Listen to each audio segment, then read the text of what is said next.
2021년 국정감사가 시작되었습니다. 장기화되는 코로나19로 인한 민생의 어려움, 경제적 양극화의 심화, 국제정세의 변화 등으로 어느 때보다 중요한 시기입니다.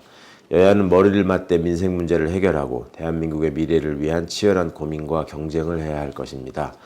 그러나 대선을 노린 이익에 눈이 멀어 대장동만을 외치며 성남시정 감사를 방불케 하는 피켓팅과 정쟁으로 각 상임위마다 파행이 일어나는 안타까운 광경이 벌어지고 있습니다. 어제 시작한 국감이 민생국감, 정책국감을 벗어나 정쟁국감으로 변질되는 일은 더 이상 없어야 하겠습니다. 야당 유력 후보의 자질 논란이 연일 계속되고 그 수준의 황당함에 실소를 자아내는 일이 반복되고 있습니다. 자당의 대선 경선 토론회에서 손바닥에 임금왕자를 쓰고 나타난 것이 발각되자 반복되는 거짓말로 허탈함을 자아내는 것은 단순한 해프닝이 아닙니다. 중앙지검장 시절 모 언론사주와 비밀회동할 당시에도 무속인이 동석했다는 보도, 부실 논란으로 문제가 된 배우자의 논문 2편이 모두 운세와 역술에 관련된 것을 보면 윤석열 씨의 손바닥 부적도 어떤 의미였는지 충분히 짐작할 수 있기에 그 조잡한 생각이 탄식을 불러오는 것입니다. 후보가 솔직하지 못하니 캠프의 해명도 옹색하고 앞뒤가 안 맞기 일쑤여서 이젠 안쓰럽기까지 합니다. 정치행보 이후 하루가 멀다 하고 드러나는 수준 낮은 현실인식과 자질 논란이 있었는데도 반성하고 노력하는 모습이 아니라 초자연적인 비술에 의존해 요행을 발한 것이었다면 헌정사에 남을 초유의 사건이자 국민과 유권자에 대한 모독이라는 점을 분명히 지적하고자 합니다.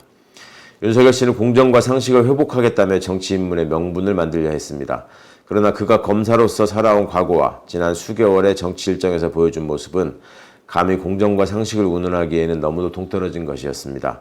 그는 국민으로부터 신뢰받는 검찰, 스스로 개혁하는 검찰을 만들라는 주권자와 임명권자의 명령을 저버리고 본인의 가족과 측근들을 위해 검찰권을 사유화하고 검찰 조직을 정치검찰이라는 늪으로 끌고 들어간 장본인이며 폭압적인 과잉 수사, 별건 수사로 정치적 수사를 일삼고 보수 야당과 결탁해 자신들에게 비판적인 정치인과 언론인들의 입을 막고 보복하기 위해 고발을 사주했다는 의혹의 중심에 있는 인물임을 부인할 수 없습니다.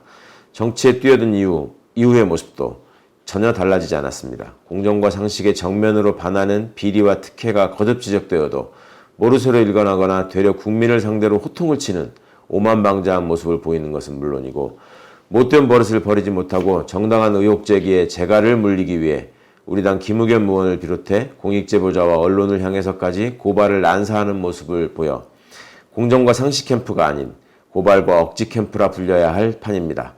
윤석열 후보는 국민과 임명권자를 배신하고 후배를 총알바지로 내세우는 것도 모자라 본인의 거듭된 망동에 단 한 번도 당당하고 진솔한 사과를 하지 않은 채 뒤에 숨고만 있습니다.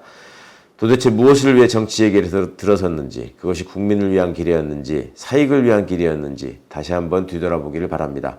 헛된 바람이 될 가능성이 높지만 그를 지지하는 일부 국민들에 대한 최소한의 예의를 갖추는 것이 인간적 도리라는 점은 꼭 지적하고 싶습니다. 감사합니다.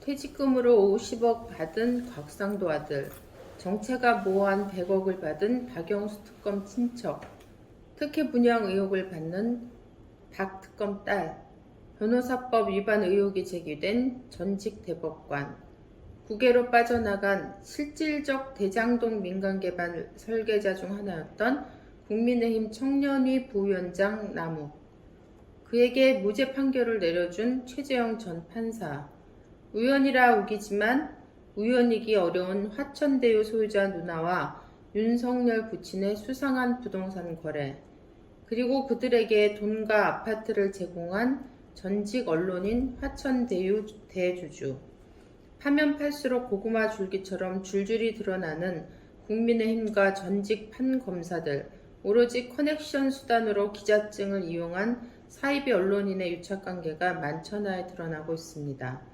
부패 정치 세력과 수사, 기소, 판결권을 휘둘렀던 판검사, 썩은 언론이 한몸이 되어 부동산 개발 이권을 나누며 국민들 고통을 어떻게 키워왔는지 마치 엑스레이 판독하듯이 훤히 그 속을 들여다볼 수 있게 되었습니다. 이 와중에 곽상도 아들의 50억 퇴직금을 뻔히 알고 있었으면서 시침이 딱 되고 있던 국민의힘은 이제 특검 요구로 사태의 본질을 가리려 안간힘을 쓰고 있습니다.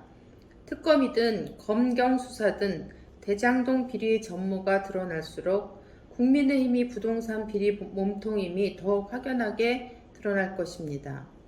국민의힘과 그 지도부는 국민 앞에 사과하고 책임지는 모습을 보이는 대신 꼬리 자르기와 초점 흐르기에 전력하고 있습니다.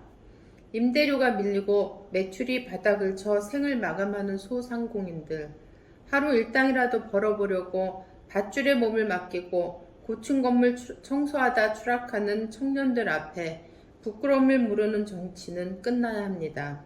급기야 함량 미달 후보들이 대선판을 무속 대선으로까지 추락시키고 있습니다. 정치가 민생 고통 해결에서 멀어질수록 국민 심판에 가까워집니다. 정치는 부끄러움과 두려움을 가지고 국민 고통을 덜어줄 국감에 진력하며 부동산 비리 구조를 혁파할 방도를 국민 앞에 제시해야 합니다.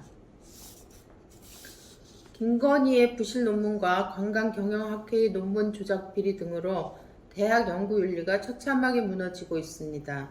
이는 현 대학 연구비리 빙산의 일각일 뿐입니다. 논문 비리 만연과 학위 남발로 유지되는 대학을 그대로 방치할 수는 없습니다. 학회와 학술지 관리 시스템을 전면적으로 개혁하고 연구윤리를 내팽개친 대학에 대한 감사로 철저하게 그 책임을 물어야 합니다. 교육부 국정감사에서 계속 따질 것입니다.